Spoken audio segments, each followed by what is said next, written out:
आप इसको सिंह साहब कैसे देखते हैं आज के जमाने में, जब सब कुछ डेटा पर में कंप्यूटर पर होता है, सब एक बटन पर सब कुछ है, करोड़ों की जानकारी, अरबों की जानकारी, और उसके बाद कई दिन बाद, 2 हफ्ते बाद या 3 हफ्ते बाद अगर एसबीआई जाकर कहता है, 3 हफ्ते बाद लगभग, कि हमें और मोहलत दीजिए और 30 जून तक की मोहलत दीजिए, और कुल जमा 12,000 करोड़ का मामला है, तो इसका मतलब क्या? और 30 जून मतलब सीधी सी बात है, चुनाव हो चुका होगा, नई सरकार बन चुकी होगी।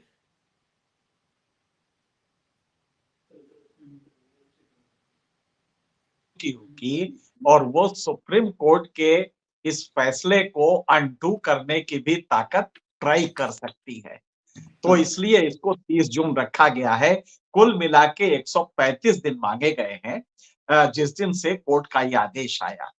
अब सुप्रीम एसबीआई इतना मूर्ख नहीं है, हम लोग शायद अपनी जनता को एक फैक्ट नहीं बता रहे हैं, पहले हम वो बता दें। एसबीआई ने ये कहा है कि साहब 22,217 टोटल बॉन्ड्स है इस दौरान जो लिए गए हैं। अब इन बॉन्ड्स को जिसने खरीदा और इस बॉन्ड को जिसने रिडीम किया, मतलब जो पॉलिटिकल पार्टी इसको भुनाई, इसमें से हमने क्या किया है कि 2 हमारे पास साइलोज हैं।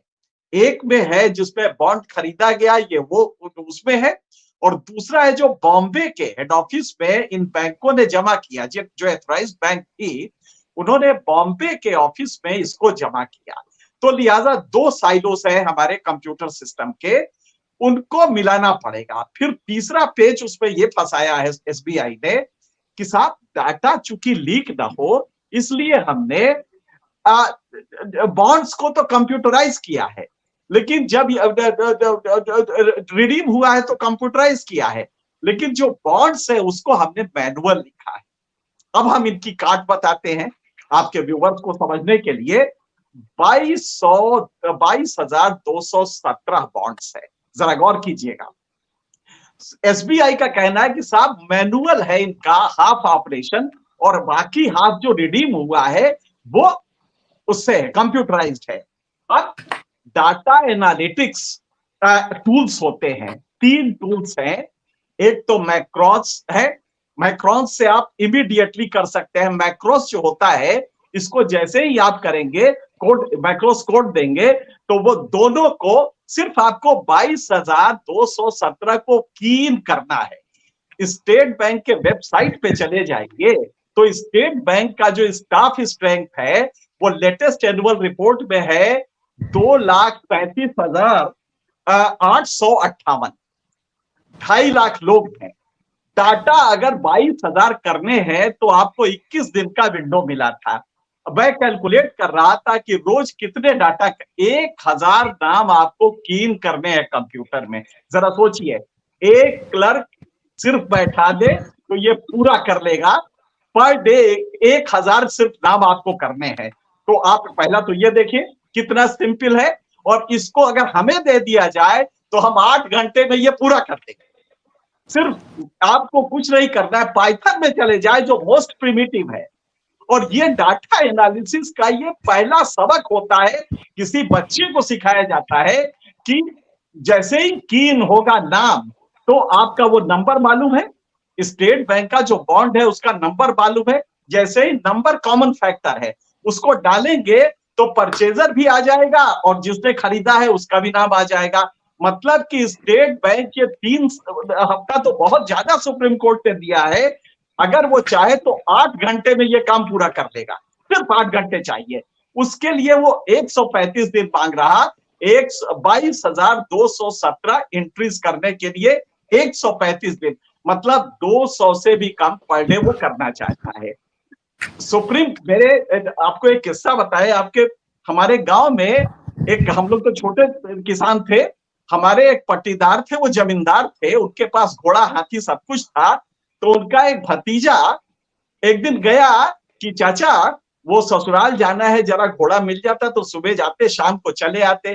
तो जमींदार साहब ने मुंह उठाया, कहा नहीं नहीं, घोड़ा तो गया किसी रिश्तेदारी में, घोड़ा तो गया है। तब तक वो घोड़ा ही नहीं ना दिया। तो भतीजे ने कहा कि चाचा घोड़ा तो यही है। तो बोले अबे गधे, तुझे घोड़े की ही निराट समझ में आ रही है, आदमी की आवाज नहीं समझ में आ रही है। हम जिस भाषा में बोल रहे हैं वो तुम्हें समझ में नहीं आ रही, घोड़े की आवाज सुन रहे हो, आदमी की आवाज नहीं पहचान रहे हो। तो यहाँ पे यही है कि सुप्रीम कोर्ट को एसबीआई की आवाज पहचाननी है। एसबीआई सीधा बहाना कर रहा है, वरना सुप्रीम कोर्ट की एक डांट काफी होगी। और जिसके पास 2.5 लाख कर्मचारी हो, वो ये कहे 15 दिन बाद आके, 13 दिन बाद आके कि साहब वो तो बड़ा गड़बड़ है ना, कुछ तो हमने बचाने के लिए ना, कि कोई पता ना लगे, हमने कुछ मैनुअल एंट्री की है। तो जो परचेजर है उसके मैनुअल एंट्री की है। जरा सोचिए कि मैनुअल एंट्री की है तो किस एंड पे वो रिडीम हुआ, और क्या आपने क्रॉस चेक नहीं किया? ये करोड़ों के बॉन्ड्स थे।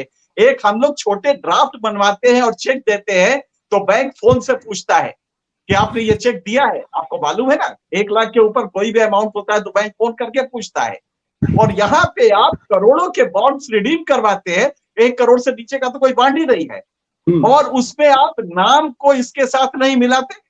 ये बिल्कुल कह नहीं तो अच्छा, सुप्रीम अब कोर्ट मुझे नहीं मैं एक लगता। सवाल पूछ रहा हूँ सिंह साहब, मैं समझ गया। जी मैं अब सवाल पूछ रहा हूँ कि ये एसबीआई अपनी तरफ से गया थोड़ी होगा, या आप भी मानेंगे कि भाई ये तो ऊपर से निर्देश होगा कि टाइम लो, 30 जून तक टाइम बाय करो, चुनाव टले, कम से कम इस चुनाव के पहले ये एक्सपोज ना हो जाए 6,500 करोड़ बीजेपी को किसने दिया, किसने कितना दिया, उनको ईडी का छापा पड़ा कि नहीं, या छापा पड़ा इसलिए दिया। ये भी कांग्रेस ने बीच में आरोप लगाया था 350 करोड़ ऐसी कंपनियों ने दिए जिस पर छापा पड़ा ईडी का पहले। तो ये सारी चीज एक्सपोज ना हो जाए इसलिए ऊपर से कहा गया होगा। मैं, अगर आप शुरू में मुझे बुलवाते तो मैं यही दिमाग में बना के बैठा था कि अब एक नया ईडी हुआ है एसबीआई की तरह। एसबीआई एक नया ईडी बन के खड़ा हो रहा है सरकार को प्रोटेक्ट करने के लिए। और दरअसल मोदी को भक्तों की कायनात पूरी जो है, इस कायनात के जितने भक्त हैं सब इस समय सपोर्ट पे लगे हुए हैं कि मोदी फिर से चुनाव जीते। इसमें कोई रॉकेट साइंस जो अभी कहा अत्री जी ने, रॉकेट, इसको समझने में सुप्रीम कोर्ट को टाइम लगेगा या हमें आपको टाइम लगेगा? ये एसबीआई कैसे तोते की तरह बोलने लगा कि साहब हमको तो साहब जून 30 तक चाहिए। ये तो उस दिन भी हमें मालूम था। और एक चीज और बता दें, मोदी जी का डर ये नहीं है कि ये नाम पता लग जाएंगे। दरअसल पॉलिटिकल डिस्कोर्स जिस दिन ये मैनिफेस्ट हो जाएगा, आया हो जाएगा सुप्रीम उसके इलेक्शन कमीशन के वेबसाइट पे, उस दिन से मोदी जी के का पॉलिटिकल ये जो रोज करते हैं ना चोचला, जिसमें कि कभी वो परिवार बन जाते हैं, जिसमें सारा का सारा आंवला कहने लगता है मोदी जी का परिवार, मोदी जी का परिवार, कभी वो कहते हैं मोदी की गारंटी, ये सारा का सारा खत्म हो जाएगा। और होगा क्या, हर तीसरे दिन एक नया नाम आएगा कि किस तरह फर्जी कंपनी जो किसी अडानी अंबानी की थी, उसने किस तरह से इलेक्टोरल बॉन्ड, एक छोटी सी कुटिया टाइप की दुकान थी जिसको ये कहते थे कि साहब फॉरेन की कंपनी है, और उससे ये बॉन्ड्स खरीदे गए। तो असली बात यह है कि ये पॉलिटिकल डिस्कोर्स ही बदलने जा रहा है। अब यहां पे सुप्रीम कोर्ट को यह देखना होगा कि क्या ये कॉमन सेंस से नहीं समझ में आ रहा है कि 22,217 एंट्री अगर लग जाए तो 8 घंटे से कम का ये काम है। अगर एसबीआई लग जाए तो क्या सुप्रीम कोर्ट को वो इतना कमअक्ल समझता है? सुप्रीम कोर्ट के विजडम को वो इतना कम करके क्यों आंक रहा है? और आंक इसलिए रहा है कि हाथी के कान पे बैठा है।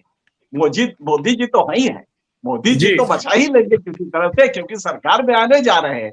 तो सारी जो भक्तों की कायनात है वो इस समय लगी हुई है कि हर हालत में मोदी जी को हमें बचाना है, और हर हालत में अगली सरकार मोदी जी के बने, इसके लिए तैयारी करती है। वरना मैंने जो आपको गणित बताया, उस गणित को अगर आप देखें तो सीधा समझ में आ जाएगा कि ये प्रोसेस क्या है।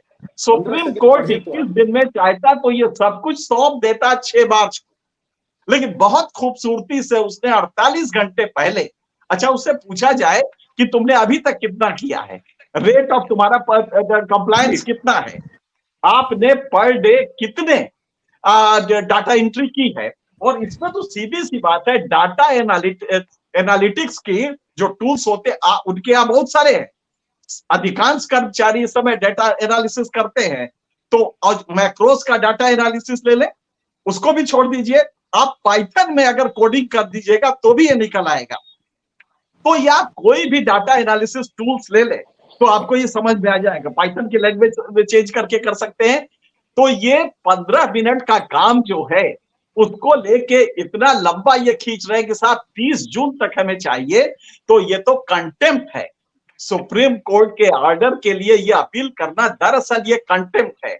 और कुछ नहीं, सीधे चेयरमैन को आप बुला लीजिए कि क्यों भाई, कितना काम करते हो, तनख्वाह कितनी लेते हो और काम क्या कर रहे हो, ये तुम्हें 21 दिन में ये डाटा एंट्री नहीं कर सकते, तो आपको समझ में आ जाएगा। और उसके बाद किसी ईडी की भी हिम्मत नहीं पड़ेगी इस तरह की सुप्रीम कोर्ट के साथ मजाक करने की। दरअसल ये कुछ नहीं हुआ है, ये सुप्रीम कोर्ट ऐसे पवित्र इंस्टीट्यूशन को एक मजाक समझ रखे हैं, वरना कोई हिमाकत दूसरा इंस्टीट्यूशन होता तो ना करता, ये मोदी का रिजीम ना होता और इंस्टीट्यूशन केचुआ ना बन गए होते, तो ये हिमाकत कोई सुप्रीम कोर्ट के साथ करता नहीं। ये तो वही है कि जो मैंने अभी उदाहरण दिया, तो आप ये तो मजाक कर रहे हैं कि साहब बहुत एंट्री है।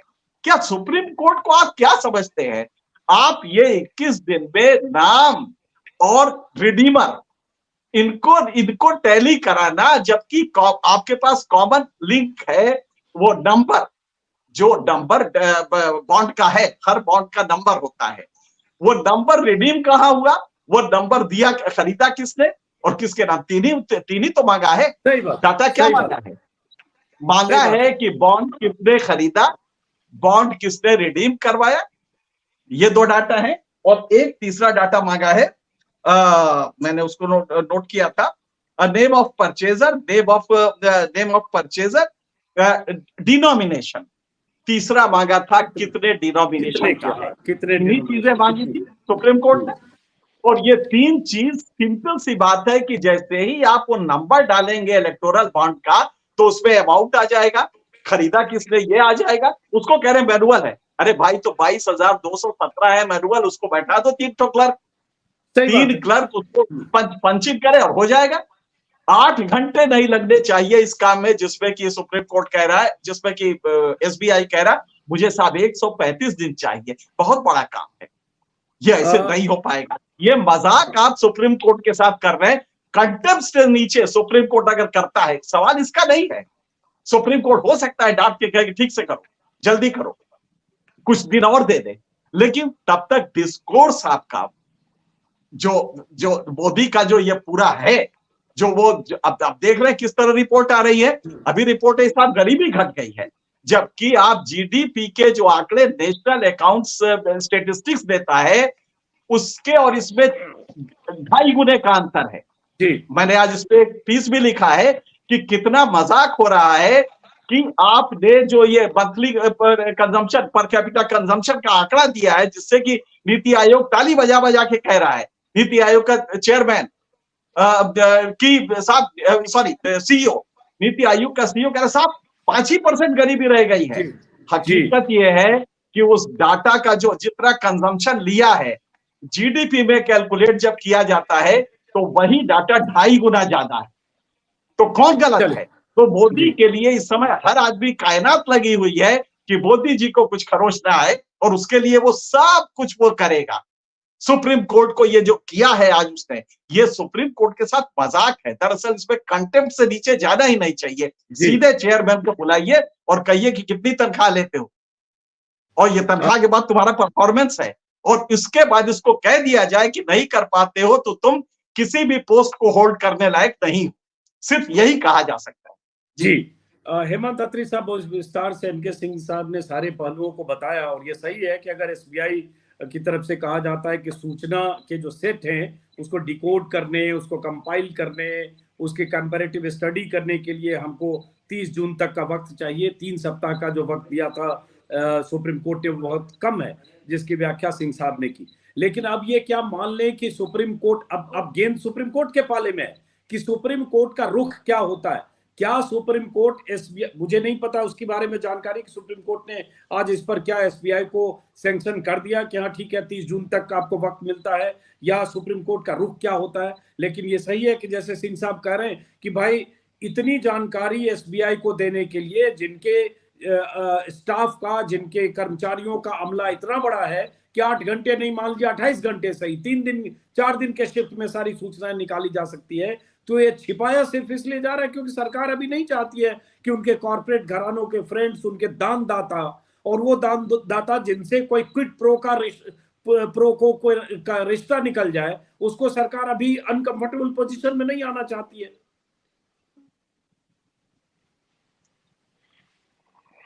अजीत जी, देखिए जो एसबीआई है आज ये ऑफिशियली जो मोदी जी का परिवार है उसके अंदर शामिल हो गया है, ये एप्लीकेशन मूव कर। क्यों डिस्कनेक्ट हो रहे हैं अत्री साहब? फिर मेरे ख्याल से डिस्कनेक्ट हुए, कुछ नेट की उनके यहाँ प्रॉब्लम है। सिंह साहब आपसे ही आते हैं, जैसे अगर पिछली बार इतनी तल्ख अगर एडवर्स कमेंट और डिसीजन के साथ, जो फैसला के साथ जो सुप्रीम कोर्ट के जजों ने कहा कि गुप्त चंदा दानदाता और पार्टी के बीच मनी लॉन्ड्रिंग की तरह है, लोकतंत्र के साथ ये खिलवाड़ है, ये वोटर्स के साथ विश्वासघात है, इतनी बातें कही गई, साफ साफ कहा गया सुप्रीम कोर्ट की बातों से ही अगर स्टेटमेंट को लें तो साफ साफ सुप्रीम कोर्ट ने माना कि इलेक्टोरल बॉन्ड में कॉर्पोरेट चंदे की जानकारी नहीं मिलती है, इससे पता नहीं चलता कि कौन किसको पैसा दे रहा है, और इसमें कहीं न कहीं क्विड प्रो को का इस्तेमाल भी किया शब्द का सुप्रीम कोर्ट ने। तो क्या, हाँ अत्री साहब जुड़ रहे हैं, तब तक एक छोटा सा जवाब आप दे दीजिए कि सुप्रीम कोर्ट अब क्या करेगा? ये तो गेम सुप्रीम कोर्ट के पाले में है कि एसबीआई की इस दलील को मान ले और 30 जून तक का वक्त दे, या कहे हम कुछ नहीं सुनना चाहते, 6 तारीख का वक्त दिया था, तुम 6 नहीं 8 ले लो, लेकिन लेकर आओ कागज, मतलब जमा करो। देखिए, मैं पिछले 3 साल से लगातार इसको कह रहा हूं और इन्विजन कर रहा हूं, सोच रहा हूं कि एक वो फ्लैश पॉइंट आएगा जिसमें सरकार सुप्रीम कोर्ट से सीधे लड़ेगी, और ये वो मकाम आ गया है, क्योंकि अब सुप्रीम कोर्ट यहां से न तो पीछे जा सकता है, जनता को विश्वास सुप्रीम कोर्ट पे है, और एक संस्था है जिसपे अगर विश्वास है, तो हाई कोर्ट तो आप देख रहे हैं क्या स्थिति हो रही है, आपने कलकत्ता का देखा, तो एक जो ट्रस्ट है वो रिपोज करता है सुप्रीम कोर्ट में और उसके चीफ जस्टिस में, चीफ जस्टिस ऑफ इंडिया में। तो आज ये उनके लिए एक बड़ा चाहिए, पब्लिक ट्रस्ट के कस्टोडियन है सीजेआई इस समय। पब्लिक ट्रस्ट एक ही जगह बचा है, और ये इतिहास में होता है कि आपका पब्लिक ट्रस्ट सिर्फ एक इंस्टीट्यूशन में बचा रह सकता है, और वो है supreme court of India. Supreme court ने इसको देखा, और जो टच स्टोन थे, जो जूरिस्प्रूडेंस के टच स्टोन्स होते हैं, उसमें डॉक्ट्रिन ऑफ प्रोपोर्शनैलिटी लगाया, डॉक्ट्रिन ऑफ डबल प्रोपोर्शनैलिटी लगाया, और कहा कि नहीं, किसी भी लॉजिक पे ये वैध नहीं है सरकार का कहना कि साहब हमने ब्लैक मनी रोकी थी, बल्कि सच पूछिए तो ये आपने क्विड प्रो को और बढ़ाया दिया है। अब सरकार का खतरा क्या है? कल जब ये नेक्सस पता लगेगा कि अडानी की एक कंपनी ने या अंबानी की कंपनी ने किस तरह से हमें बॉन्ड दिया है, तो 2 चीजें होंगी, अडानी की फर्जी कंपनी पता लगेगी, दूसरा ये होगा कि उस फर्जी कंपनी के पता लगने के बाद क्विड प्रो को क्या रहा, उसके पहले और उसके बाद में कैसे आपने गेहूं का जो एक्सपोर्ट हो रहा था सिएटल मार्केट में, जब वो हुआ, प्राइसेस ऊपर हुए, तो गेहूं के एक्सपोर्ट में अडानी के पोर्ट से किस तरह जा रहा था, और किस उसको सरकार ने रोका, फिर कैसे खोल दिया। जब ये सब उसमें पता लगेगा, डेट दिखा के कि इस दिन बॉन्ड मिलता है और इसके 15 दिन पहले और 15 दिन बाद ये पॉलिसी चेंजेस होते हैं, तो जो सोचिए पॉलिटिकल डिस्कोर्स क्या बन जाएगा। तब मोदी जी की ये जो इमेज है, ये जो अपनी बनाना चाहते हैं इमेज कि मेरा परिवार है, मेरे परिवारजनों जो कहते हैं, तब ये पता लगेगा कि अरे यार परिवारजनों तो उधर बैठे हैं मुंबई में, वो हमारी अंडानी परिवारजन है जिनकी यहाँ शादी आजकल हो रही है और सारे लोग कथक डांस कर रहे हैं। तब ये पता लगेगा हकीकत, तो पूरा पॉलिटिकल परिदृश्य बदल जाएगा। तब मोदी जी मंच पे ये गरजना जो अभी कर रहे हैं ये संभव नहीं होगा, क्योंकि रोज ये राज खुलेंगे और भक्त मीडिया भरे चुप बैठे, लेकिन ये राज इतने पावरफुल होंगे कि मोदी जी और उनकी सरकार के लिए, जो आज जेपी नड्डा लिख रहे हैं अपने उस पे मैं मोदी का परिवार हूं, शायद उस दिन ये ना लिख पाए, क्योंकि तब नेक्सस गवर्नमेंट की पॉलिसीज का और इस बॉन्ड का साफ दिखाई देने लगेगा। तो हर कीमत पे ये कोशिश की जाएगी कि इसको ब्लॉक किया जाए। हो सकता है, मुझे कोई ताजुब नहीं होगा कि सुप्रीम कोर्ट के खिलाफ इस इलेक्शन मंच पे एक नया फोरम वो तैयार किया जाए कि सुप्रीम कोर्ट को डिफेम करो, सुप्रीम कोर्ट को अटैक करो, ये भी एक इसका हो सकता है। तो सुप्रीम कोर्ट को इतना ताकतवर और मॉरली इतना स्ट्रांग होना पड़ेगा, जो सुप्रीम कोर्ट है। हम जितना देख पा रहे हैं कि सुप्रीम कोर्ट ने अगर बॉन्ड को निरस्त किया है तो सिर्फ निरस्त नहीं किया, ये कहा भी कि 2019 से अप्रैल से जितने भी बॉन्ड्स हुए उनके सबके नाम और रिडीमर सब का, उन पॉलिटिकल पार्टीज कौन सी है जिनको मिला है, ये सारे वेबसाइट पे डालिए। तो सुप्रीम कोर्ट बहुत क्लियर है कि ये सरकार अब पंजा लड़ाने की कोशिश करेगी। अब ये देखना ये है। सिंह साहब, हाँ जी, माफी चाहूंगा, चूंकि दोनों बार डिस्कनेक्ट हुए हेमंत अत्री, एक बार उनसे भी ले लेते हैं। जो वही सवाल जो अधूरा रह गया था हेमंत अत्री, वही सवाल कि सरकार के एक्सपोज होने का खतरा है, जिसका सिंह साहब भी बार बार कह रहे हैं। इसके अलावा कोई वजह नहीं है कि 30 जून तक का वक्त एसबीआई ने मांगा। लेकिन क्या वाकई ये सारी सूचना आ जाएगी पब्लिक डोमेन में, या जो जिसकी आशंका है कि रोकने के लिए तमाम दांव पे चले जाएंगे? देखिए जिस दिन ये फैसला आया था 15 फरवरी को, अगर आपको ध्यान हो, मैंने उस दिन भी, जब हम लाइव थे, मैंने उस टाइम भी आपको ये कहा था कि अगर ये सूचना आ गई, इसको रोकने की सब संभव कोशिश की जाएगी। और आज वही चीज स्थापित हुई। और ठीक 48 घंटे पहले जब सुप्रीम कोर्ट में हियरिंग होनी है, तब एसबीआई जो है जाकर के सुप्रीम कोर्ट में एप्लीकेशन मूव करता है। आपको इसकी गंभीरता समझनी पड़ेगी अजीत जी, ये केवल एसबीआई नहीं कर रहा है।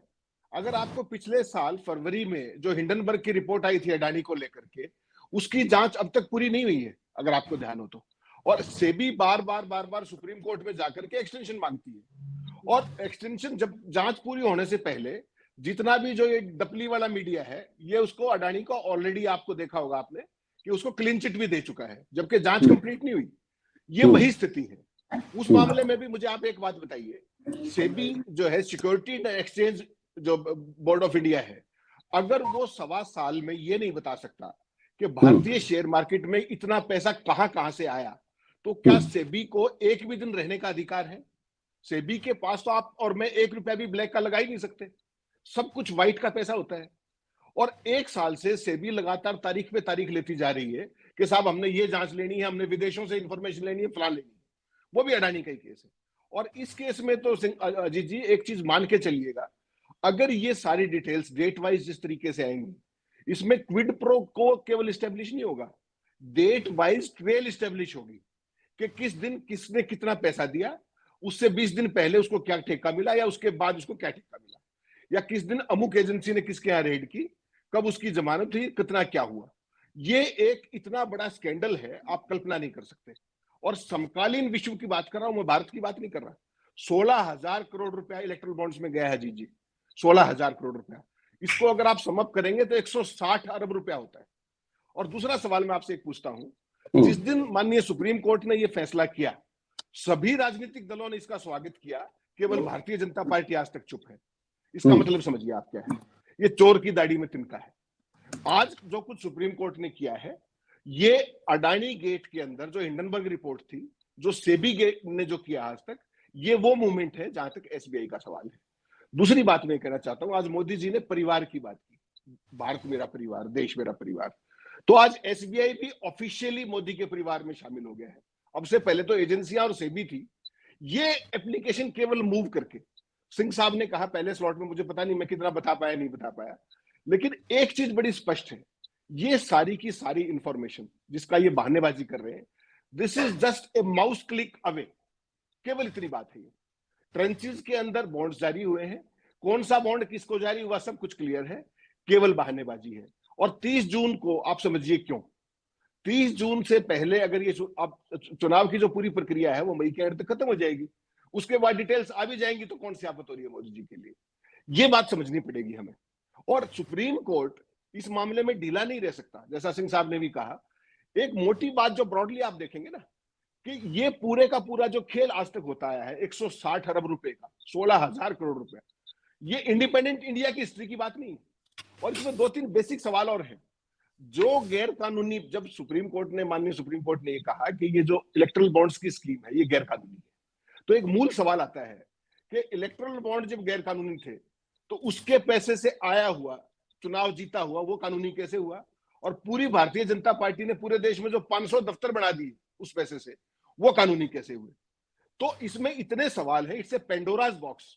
और भारतीय जनता पार्टी अगर ये डिटेल्स आती हैं चुनाव से पहले, तो आज तक की ईमानदारी और सारी बात तो भूल जाइए, आप खाऊंगा या खाने दूं की बात छोड़ दीजिए। ये वर्ल्ड हिस्ट्री के अंदर पहला ऑफिशियल वसूली का केस होगा, वसूली का। This is what you call extortion. और जो आपने देखा होगा, पीछे एक न्यूज पोर्टल ने ये खबर की कि कुछ छोटी सी इंफॉर्मेशन है कि 335 करोड़ रुपया एजेंसीज के छापे के बाद अमुक अमुक कंपनियों ने सरकार को दिया, या बीजेपी न्यूज लॉन्ड्री की स्टोरी थी जी, न्यूज लॉन्ड्री की रिपोर्ट है। अगर आप सोचिए, ये तो एक कुछ चंद इलेक्ट्रल बॉन्ड्स की जानकारी उन्होंने दी है, कंपनियों के चंद के नाम है, उसके अंदर भी सारी फिक्टिशियस कंपनियां हैं। जब ये 22,217 की डिटेल्स आएंगी तो बीजेपी कहां जाएगी? वो ट्रेल कहां जाएगी? वो सीक्वेंस ऑफ इवेंट्स कहां जाएगी? ये सारी की सारी जो घबराहट है। और आपने एक इशारों में, मोदी जी ने एक जगह इशारा किया कि सुप्रीम कोर्ट, एक भाषण आपको याद होगा अभी चंद दिन पहले, उन्होंने कहा कि सुप्रीम कोर्ट ने सुदामा और कृष्ण के बारे में, वो एक तंज था जिसको बहुत थोड़े लोग समझ पाए, लेकिन उसके भी अर्थ थे, वो बेमायने। मोदी जी का कोई भी शब्द बेमायने नहीं होता।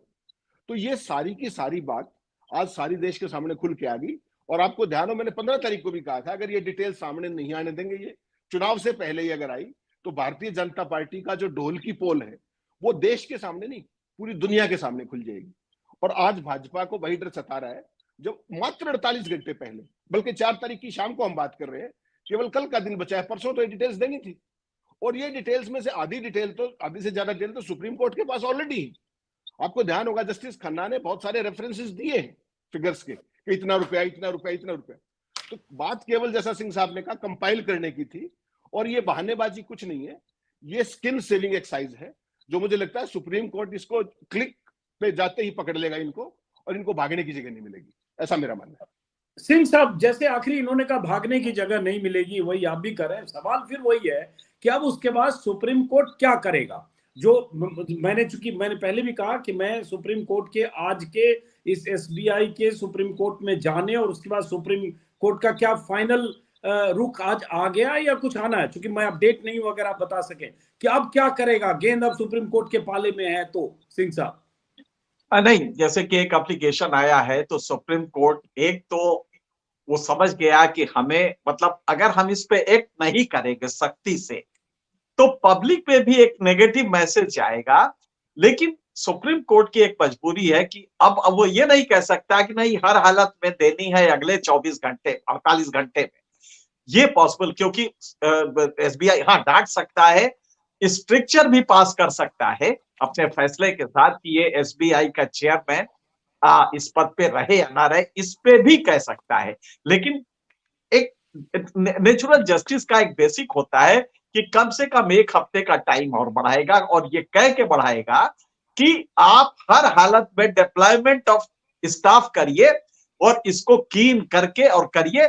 अगर आपसे ना होता हो तो हम किसी दूसरी एजेंसी को, जो गवर्नमेंट की, जैसे उसकी है गवर्नमेंट की एनआईसी जो होती है, हम उसको आदेश करेंगे कि वो ये कीन करके बताए और हमें इन्फॉर्म करे। तो ये सुप्रीम कोर्ट 1 मिनट में किसी दूसरी एजेंसी को दे सकता है कि ये तुम्हें करके और 1 हफ्ते में हमें बताओ। इसलिए एसबीआई को ये मजबूरन करना ही पड़ेगा। 1 हफ्ते का टाइम दिया जा सकता है कि अगले 1 हफ्ते में ये पूरा फर्निश करके तुम वहां पे इलेक्शन कमीशन को ये दे दो, क्योंकि सुप्रीम कोर्ट ये जानता है, बहुत अच्छी तरह जानता है कि ये जो बहाना है ये बड़ा बचकाना बहाना है, इसमें कुछ है ही नहीं, इसमें दम ही नहीं है।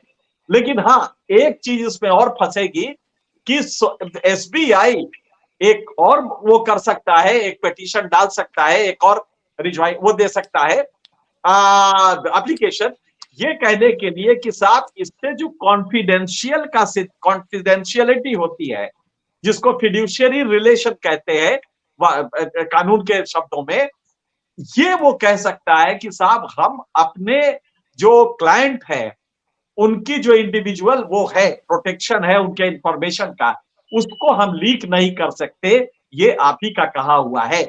मुझे लगता है कि दूसरा एप्लीकेशन जो आएगा एसबीआई का, इस पे तो डांट पड़ेगी, 1 हफ्ते का टाइम मिलेगा, करना पड़ेगा। लेकिन इसके बाद एक एप्लीकेशन अभी और आनी है, वो ये होगी कि साहब जो कॉन्फिडेंशियलिटी होती है हमारी, इसके डॉक्ट्रिन को ये वायलेट करता है, तो हुजूर इसको भी देख लिया जाए, हो सकता है कि 7 दिन और भी मिल जाए। तो ये बहाने करेंगे, लेकिन सुप्रीम कोर्ट को ये वो मकाम आ गया है जिसका हमें इंतजार था, जिसमें सरकार सीधा पंजा लड़ाएगी, क्योंकि सरकार को सुप्रीम कोर्ट ने वहां पे नाक पे वो डाल दिया है जो उसके डाला जाता है बैलों के, वो इसलिए डाल दिया है ये कह के कि नहीं इलेक्शन कमीशन इसको मैनिफेस्ट करे। हाँ नहीं, वो नापा अच्छा, जाता है ना, नाक पे वो लगाया जाता है ताकि बैल थोड़ा कंट्रोल में रहे, वरना बैल अक्सर कंट्रोल में नहीं रहता। तो ये उसने नाच दिया है, जिसको नाक को भी किसी भगवान ने नाचा था, याद होगा आपको। तो वो ऐसा होता है कि उसे जब भी गड़बड़ करे तो खाली वो नाक पकड़ के खींच देना है, वो इतना पेन होता है कि वो, तो ये वो पेन वाला नाक है जो सरकार में डाला है, सरकार के नाक में डाला है। अब सबसे बड़ी बात है कि सरकार क्या ये मान जाएगी, क्योंकि अहंकार तो बहुत जबरदस्त है, 38% वोट का अहंकार है, और फिर मोदी जी का व्यक्तित्व है, अथॉरिटेरियन एटीट्यूड है। तो मुझे लगता है कि वो मकाम आ गया है कि सुप्रीम कोर्ट और एग्जीक्यूटिव के बीच में एक एक एक एक एक चैलेंज होगा, और ये वो केस है जो कि ये बताएगा कि कौन ताकतवर है। जाहिर है सुप्रीम कोर्ट को पब्लिक का समर्थन है और सुप्रीम कोर्ट पे पूरी जनता का विश्वास है। तो आज अगर सुप्रीम कोर्ट इसको एसबीआई की इस बहानेबाजी को नहीं समझता है, तो जनता तो सड़क पे जो खड़ी है वो समझ रही है। मेरे ख्याल से सुप्रीम कोर्ट को समझने में 5 मिनट भी नहीं लगेंगे। लिहाजा हम देखना यह है कि सुप्रीम कोर्ट इस पे, लेकिन मुझे लगता है कि 1 हफ्ते का और टाइम देगा, और ये कह के कि अगर तुम नहीं कर सकते तो अभी बताओ, मैं अपनी एजेंसी से करवा दूंगा, मैं किसी भी प्राइवेट उसको दे दूंगा और वो करके दे देगा। कॉन्फिडेंशियलिटी का हम उसको हलफनामा ले लेंगे उससे कि वो कॉन्फिडेंशियलिटी बरकरार रखेगी, गोपनीयता, और ये कह के हम आदेश देंगे, तब एसबीआई के लिए मुश्किल होगा, क्योंकि तब स्ट्रिक्चर भी पास हो सकता है एसबीआई के टॉप इचेलॉन पे। तो मुझे लगता है कि ये चीजें गौर करने की होंगी, सुप्रीम कोर्ट कैसे इसको रिएक्ट करता है। हाँ हेमंत अत्री जी, बात ये है 12,000 करोड़ का चंदा मिलना चुनावी बॉन्ड से, और उसमें 6,500 करोड़ अकेले बीजेपी को मिलना, स्क्रीन पर वो पूरा डेटा दर्शक भी देख रहे होंगे। और उसके बाद आपने सही जिक्र किया, मैंने कई राज्यों में घूमने के दौरान मैंने भी कई बार वीडियो में जिक्र किया कि छोटे छोटे जिले में भी जबरदस्त एकदम पैलेसियल बिल्डिंग बना है बीजेपी का। 500 जिलों में बीजेपी का जिला मुख्यालय बन गया। और ये रिचनेस जो बीजेपी में आई है बीते 5-7 सालों में, मैं हंसी मजाक में कहता हूं, जब बीजेपी के नेता दब भरते हैं कि ईमानदारी का सारा ठेका बीजेपी के नेताओं ने ले रखा है, तो ये सारे जो खर्च हो रहे हैं 30% टैक्स देके या टीडीएस कटवा के नहीं, इतनी इमारतें बन रही है एकदम गुलाबी पत्थरों की इमारत। मैंने नरोत्तम मिश्रा के इलाके तक में दतिया में देखा, शानदार इमारत बन बीजेपी का, और देश भर में और दिल्ली में तो है। अब बात आती है उस बॉन्ड के जरिए बीजेपी को कैश रिच कंपनी जैसे होता है वैसे कैश रिच पार्टी बनाने की कवायद अरुण जेटली ने की थी, और आड़ ली गई कि काला धन, ट्रांसपेरेंसी, काला धन को रोकने के लिए पारदर्शिता। लेकिन सुप्रीम कोर्ट ने देर से सही 3-4 साल तक ये पीआईएल, तरह तरह से एडीआर, प्रशांत भूषण और तमाम पीआईएल के बाद सुप्रीम कोर्ट ने लंबी सुनवाई के बाद, हालांकि इसमें इतना क्यों वक्त लगा 4 साल, ये भी एक सवाल है, लेकिन आखिरकार चलिए सुप्रीम कोर्ट देर आए दुरुस्त है, रोका, कहा कि ये गलत है, विश्वासघात है, ये काला धन इससे नहीं बल्कि काला धन का प्रवाह इससे होगा, क्विड प्रो को सब कुछ कहा। अब बात आती है जो जिक्र अभी एनके सिंह साहब ने किया, आपने भी किया, मैं भी वही बार बार कह रहा हूं, जनता, सिंह साहब ने भी कहा जनता देख रही है, आप भी कहेंगे, कोई भी कहेगा। मुझे तो कई बार लगता है जो जनता देख रही है, मोदी जी की जो जनता है, जिसे बहुत सारे लोग बहुत बड़ी आबादी को, बहुत बड़ी जमात को भक्त भी कहते हैं, वो शायद मोदी जी को भी पता है कि वो माने बैठे हैं कि जो कहते हैं ना, जो खाता ना भाई जो फला कहे वो सही, वो माने बैठे हैं कि मोदी जी हैं तो बस सब ठीक है, मोदी है तो मुमकिन है। और ये सब लोग तो पता नहीं कौन लोग हैं, ये चंद्रचूड़ खामखा या सुप्रीम कोर्ट खामखा मोदी जी के इस बॉन्ड को या इस बॉन्ड के खिलाफ ऐसा फैसला दे रहा। शायद ये बीजेपी के नेताओं को ये गुमान है कि जनता जो भी 37%, 40%, 42%, वो अंधभक्त की तरह आंख मूंद कर पक्के समर्थक की तरह उनके साथ है। इसलिए अब करते रहो, बोलते रहो, यूट्यूब पर बोलते रहो, कोई जज बोले, कोई विपक्षी नेता बोले, क्या फर्क पड़ता है। तभी तो एक एक अगर लालू यादव कुछ कहते हैं बचाव में, पूरी पार्टी आ जाती है कि मैं भी मोदी का परिवार। नहीं देखिए, इसमें अजीत जी जो सबसे इंपॉर्टेंट बात है, वो जो भगतों की जो बात हम करते हैं ना, 38% जिन्होंने वोट दिया है वो सारे भगत नहीं, करीब करीब 20 से 25% एक नया तबका तैयार किया गया है, जिसको ना बेरोजगारी से मतलब है, ना जिसको महंगाई से मतलब है, ना जिसको इलेक्ट्रल बॉन्ड से मतलब है, ना लैंड ऑर्डर से मतलब है, ना किसी चीज पेपर लीक से मतलब है। जितने भी नंबर आप है, उनको केवल मोदी भक्ति से मतलब है। वो संख्या बहुत थोड़ी है, लेकिन उस संख्या को निरंतर बढ़ाने के लिए जो स्कूलिंग चल रही है, जो मीडिया, जो कीर्तन मंडली जो सारा सुबह शाम तक करती है, वो उस प्रक्रिया का हिस्सा है। मैं जो आपको एक बड़ी बात कहना चाह रहा हूं, जो अपने सिंह साहब ने कहा, थोड़ा सा क्लैरिटी है उसमें, क्लैरिफिकेशन है। जो कॉन्फिडेंशियली क्लॉज था और जो बात करी के फिड्यूशियरी रिलेशनशिप की, वो सारा सेंट्रल गवर्नमेंट लगातार सुप्रीम कोर्ट के आर्गुमेंट के दौरान बार बार इसकी आड़ ले चुकी है। फिड्यूशियरी रिलेशनशिप क्या है, कॉन्फिडेंशियलिटी क्या है, क्यों ये चीज बाहर आने से क्या होगा, और वो सारा नाप तोल को जजमेंट करने के बाद ही सुप्रीम कोर्ट ने कहा कि इसको सारे को डिस्क्लोज कीजिए, पब्लिक कीजिए। वो चीज ऑलरेडी डिस्कस हो चुकी है। बाकी सिंह साहब ने ठीक कहा कि इस पे हियरिंग अभी होनी है सुप्रीम कोर्ट में, सुप्रीम कोर्ट क्या व्यू लेता है वो देखा जा रहा है। लेकिन इसमें जो सबसे बड़ी बात है जो अजीत जी, वो कुछ और है। देखिए, भारतीय जनता पार्टी का अब तक का नारा क्या था? ईमानदारी, खाऊंगा ना खाने दूंगा। केवल इस एक डिस्क्लोजर से बीजेपी भाग क्यों रही है? 15 तारीख से आज तक किसी बीजेपी नेता के मुंह से आपने इस पूरे मसले पे एक शब्द सुनाओ, कोई ट्वीट देखा? बड़ा शौकीन है ना ट्वीट के। आज मोदी जी ने मेरा परिवार कहा, सबने परिवार लिख दिया, गडकरी ने लिख दिया, अमित शाह ने लिख दिया, पता नहीं अनुराग ठाकुर ने लिख दिया। तो मैं तो किसी और चैनल पे था, मैंने पूछा कि साहब एक बार दिखवा लीजिए, टेनी साहब ने लिख दिया कि नहीं, या ब्रिजभूषण शरण सिंह ने लिख दिया कि नहीं मोदी का परिवार। ये जो चीज है बेसिकली, ये जो प्रोपेगेंडा है, कथनी कुछ है और करनी कुछ है। इस सारे खेल में जब ये आपने जो डिटेल्स दिखाई आज सारी की सारी के, इतना इलेक्ट्रल बॉन्ड इतने समय में, इसमें जो सबसे बड़ा इशू है जो अजीत जी, वो ये है कि जो फिक्टिशियस कंपनियां थी, जो विदेशों से पैसा आया, अब तक तो आप आरोप लग रहे थे ना कि फला विदेशों से लेता है, निकट से लेता है। प्रधानमंत्री का पीएम केयर फंड में आपको ध्यान होगा, उसको भी छुपा रखा है आज तक, उसकी भी डिटेल्स कहीं नहीं दी, उसको भी आरटीआई से बाहर बताया गया, आरटीआई से बाहर कर दिया। सही बात।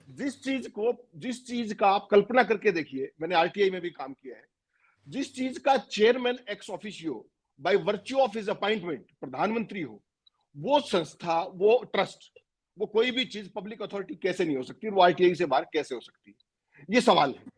उसकी भी डिटेल्स आज तक बाहर नहीं आई। उसके अंदर भी जितनी कंपनियां थी, किस किसने दिया, विदेशी कंपनियों ने बहुत सारा दिया, चाइनीज कंपनियों ने दिया, चल चल के सूचना आती है। और इसमें तो सारा सब कुछ ही खुल जाएगा।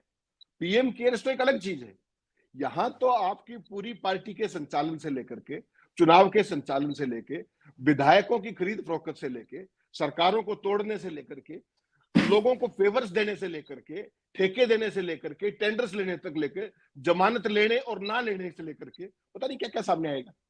ये है वो खौफ जिसके कारण सुनवाई से ठीक 36 घंटे पहले एसबीआई आज कोर्ट में पहुंचा है। मुझे आप एक बात बताइए, अगर ये सब चीजें इतनी वो थी, तो क्या सुप्रीम कोर्ट अगले दिन नहीं जा सकता था? सुप्रीम कोर्ट में नहीं जा सकता था एसबीआई कि साहब हम 3 वीक में नहीं कर पाएंगे? ये सेम वही पैटर्न है जी जो सेबी ने पिछले 1 साल में आजमाया है अडानी गेट और हिंडनबर्ग रिपोर्ट को लेकर के। तारीख आने दो, उस टाइम कह दो कि सर हमें तो 9 महीने चाहिए, ये 6 महीने चाहिए। और वही कारण है, आपने देखा होगा जब हिंडनबर्ग की रिपोर्ट आई थी, अडानी का नेटवर्थ किस तरीके से नोज डाइव किया था, और आज उसमें से लगभग 80% बहाल हो चुका है। ये वही खेल है कि जब तक चुनाव हो जाएगा फिर अडानी की रिपोर्ट आती रहे। अगर सेबी ये नहीं बता सकती कि किस कंपनी में कहां से कौन सा पैसा आया है, तो सेबी को तो बंद कर देना चाहिए ना इमीडिएटली, उसका कोई यूज ही नहीं बचा। Same is the case with SBI. आप इशू करने वाले हो, आप उस बॉन्ड को पार्टी को, उसको कंसर्न पार्टी को देने वाले हो, तो फिर उसमें टाइम कहां लगेगा? मुझे बताइए। आपको आदिम युग में तो रह नहीं रहे। और सिंह साहब ने पूरी टेक्निकली आपको खोल के बता दिया कि ये 8 घंटे से ऊपर का काम ही नहीं है। और आज 18 दिन के बाद सुप्रीम कोर्ट में जाते हैं कि कहते साहब हमें 30 जून तक का समय दीजिए। कोई लॉजिक, कोई रीजनिंग। 22,217 एंट्रीज, आप कल्पना कीजिए कितनी होती है सॉफ्टवेयर के जमाने में। केवल और केवल बहानेबाजी है, निर्लजता है और शर्म निरपेक्षता है। ये हमारे शर्म निरपेक्षता, चलिए अच्छा शब्द आपने इस्तेमाल किया, शर्म ये निरपेक्षता। हमारे जितने भी ये सरकारी तंत्र है, ये इतना शर्म निरपेक्ष हो गया है कि सरकार को बचाने के चक्कर में अपनी जो पूरी क्रेडिबिलिटी है, जो साख है, जो आपने बरसों से कमाते हो आप, उसको भी ये अपने दांव पे लगाने के लिए तैयार है किसी तरीके से एक व्यक्ति की सत्ता कायम रहे। This is the most unfortunate thing that could have ever happened to a democracy like India. It's very unfortunate Ajit ji. चलिए, बहुत बहुत शुक्रिया हेमंत अत्री साहब, एनके सिंह साहब, बहुत शुक्रिया। आप देखते हैं कि सुप्रीम कोर्ट का रुख क्या होता है और उसके बाद क्या वाकई 30 जून तक की मोहलत एसबीआई को मिल जाती है कि इलेक्टोरल बॉन्ड, चुनावी बॉन्ड में जिन लोगों ने पैसा दिया, दाता कौन है, कॉर्पोरेट घराने कौन है, वो सूचना क्या चुनाव के पहले भारत की जनता को नहीं मिल पाती है? क्या सरकार जो पीछे से, पर्दे के पीछे से सरकार का निर्देश या सरकार में बैठे लोग जो चाहते होंगे कि ये सूचना गुप्त रहे, गोपनीय रहे, जो अब तक चाहते थे, लेकिन सुप्रीम कोर्ट ने उनके मंसूबों को पर पानी फेरा ये कहकर कि ये चुनावी चंदे को बंद करिए, ये इलीगल है, गलत है, वोटर के साथ विश्वासघात है और इसके जरिए काला धन का प्रवाह और हो सकता है। तो क्या सुप्रीम कोर्ट अब चुनाव के पहले एसबीआई को ऐसा निर्देश देगा कि आप अपनी सूचना, सारी जानकारी शेयर कीजिए चुनाव आयोग से, और क्या चुनाव के पहले देश की जनता को पता चलेगा? इस पर हमारी नजर रहेगी हम सबकी। देखते हैं क्या होता है। फिलहाल शुभ रात्रि। बहुत बहुत शुक्रिया एनके सिंह साहब, बहुत बहुत शुक्रिया हेमंत अत्री साहब, और दर्शकों को भी शुभ रात्रि, नमस्कार।